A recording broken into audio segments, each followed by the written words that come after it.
super rare International 1530, what they call the Flaming 4, a 4-cylinder engine with, believe it or not, 7 carburetors.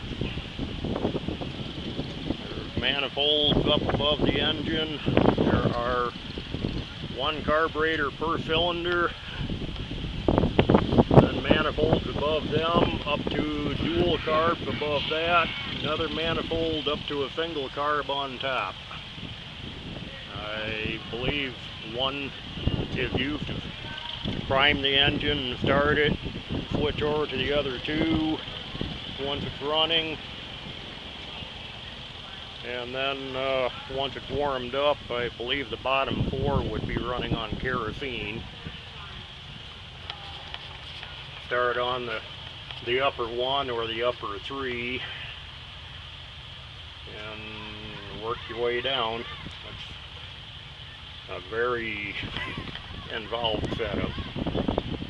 Very unique tractor.